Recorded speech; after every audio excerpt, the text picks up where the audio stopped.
जय श्री राधे कृष्ण। आप सभी का हमारे YouTube चैनल पे बहुत बहुत स्वागत है। आइए सुनते हैं शुक्र प्रदोष व्रत की कथा।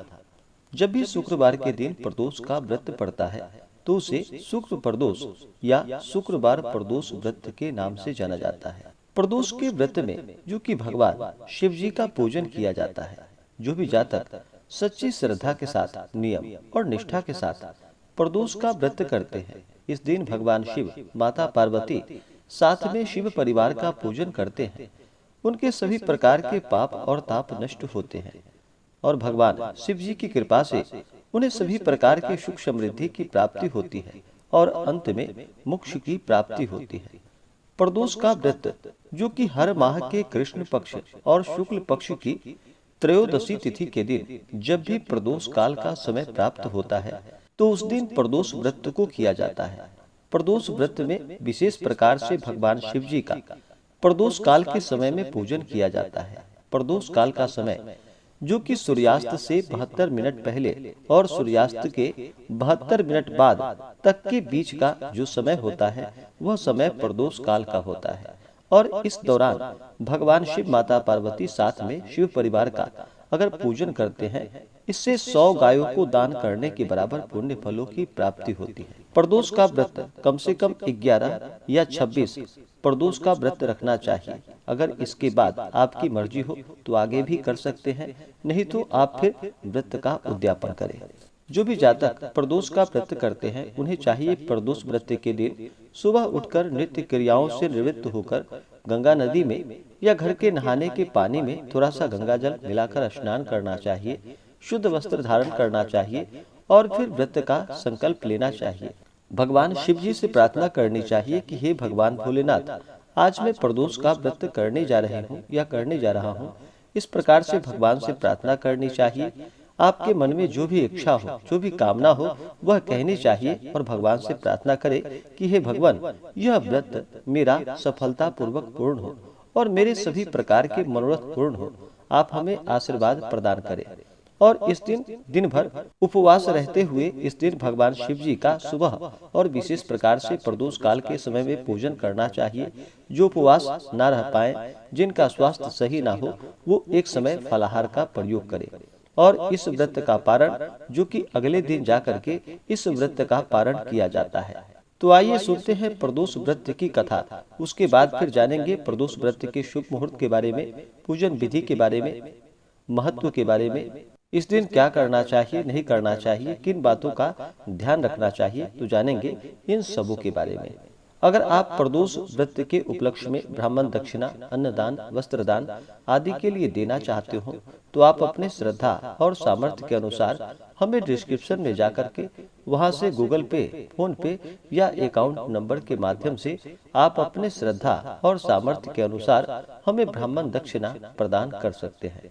तो आइए सुनते हैं शुक्र प्रदोष व्रत की कथा। सबसे पहले भगवान शिव जी का ध्यान करते हैं।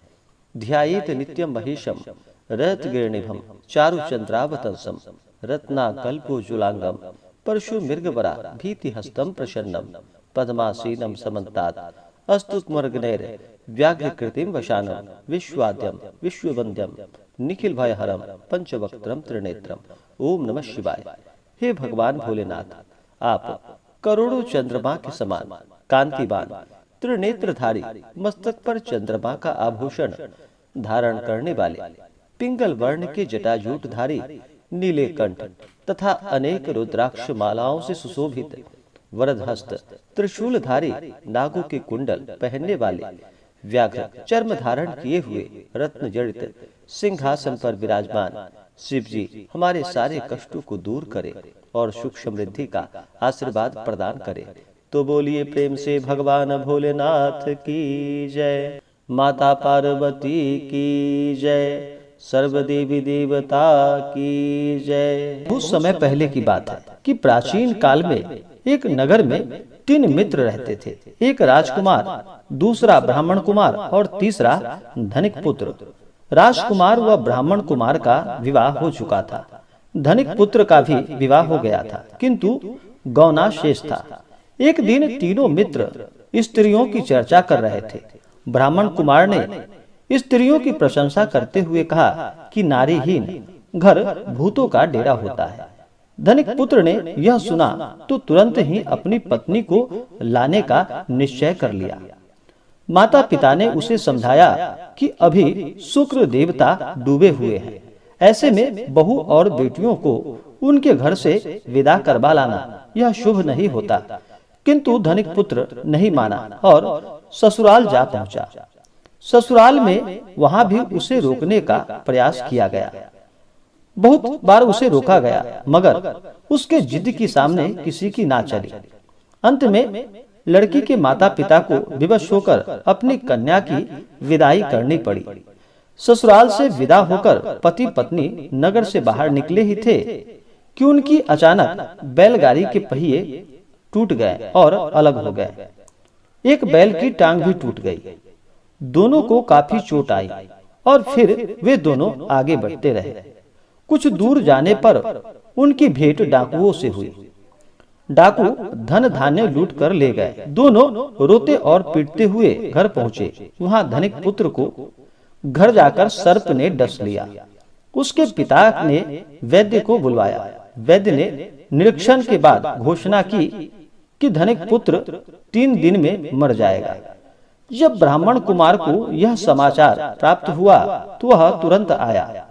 उसने माता पिता को शुक्र प्रदोष व्रत करने का परामर्श दिया और कहा कि इसे पत्नी सहित वापस ससुराल भेज दें। यह सारी बाधाएं इसलिए आई है क्योंकि आपका पुत्र शुक्रास्त्र में पत्नी को विदा कराकर लाया है। यदि यह वहां पहुंच जाएगा तो बच जाएगा। धनिक को ब्राह्मण कुमार की बात ठीक लगी। उसने वैसा ही किया और ससुराल पहुंचते ही धनिक कुमार की हालत ठीक होती चली गई।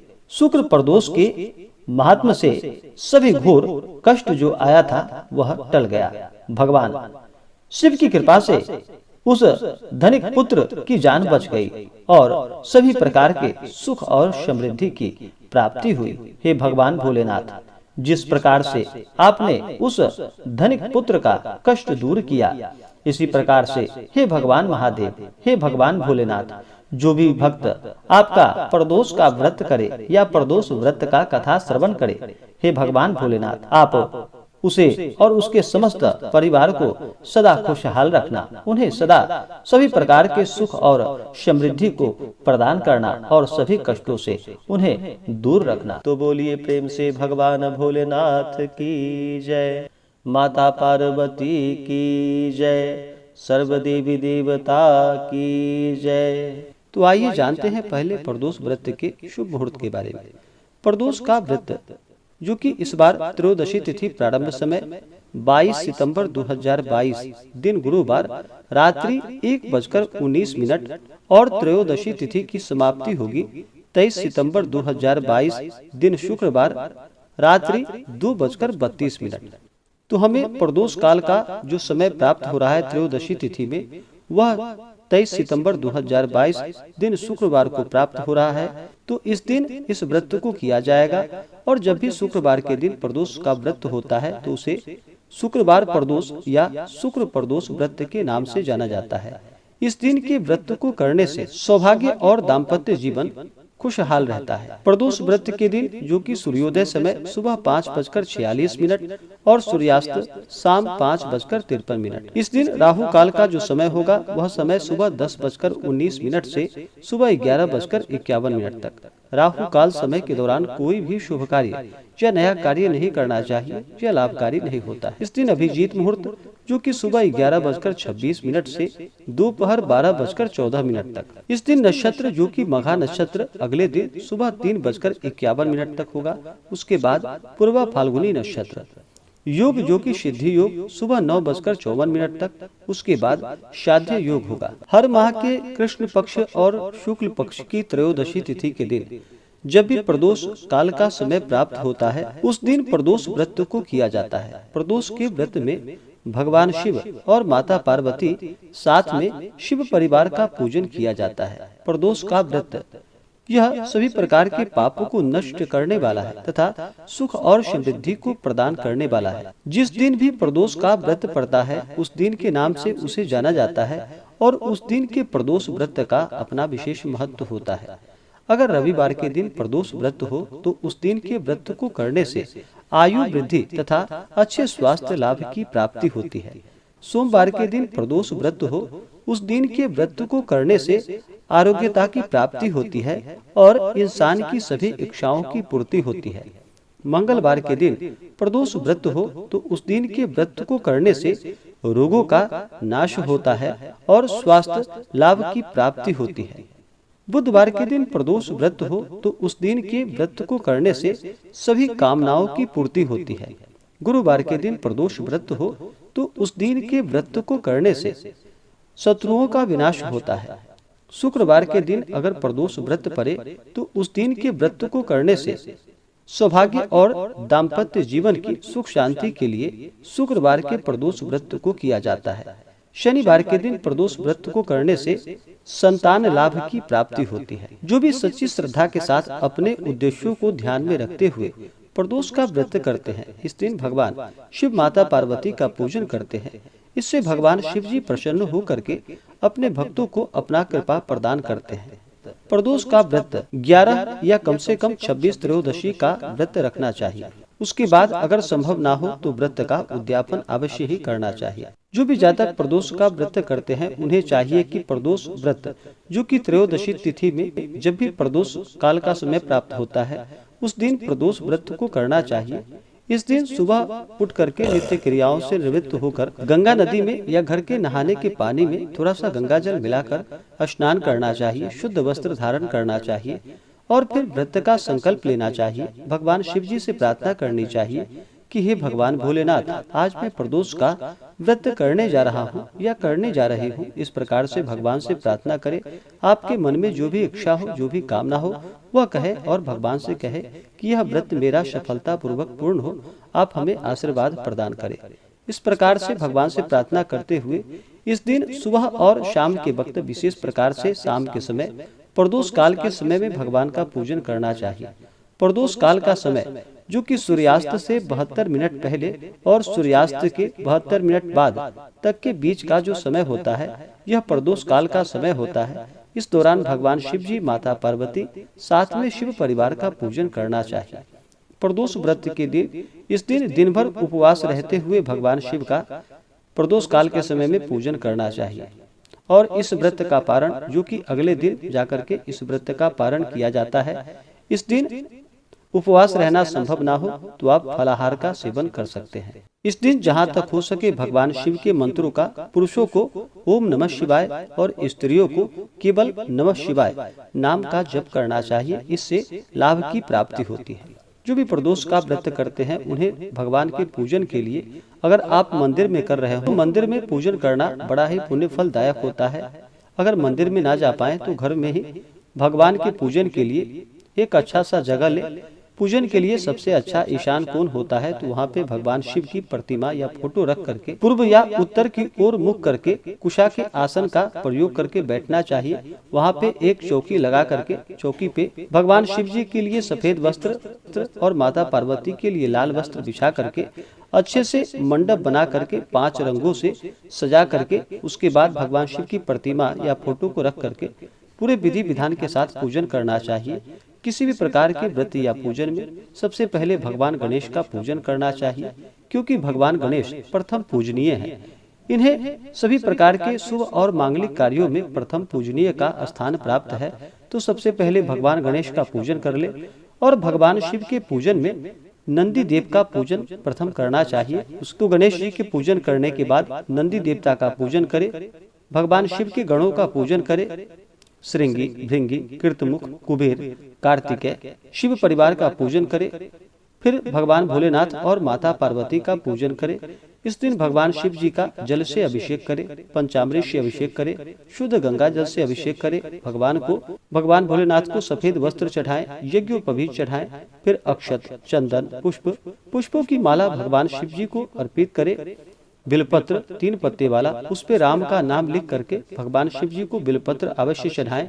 बिलपत्र चढ़ाते समय अगर आप इन मंत्रों का जप करते हैं तो यह बड़ा ही पुण्य फलदायक होता है।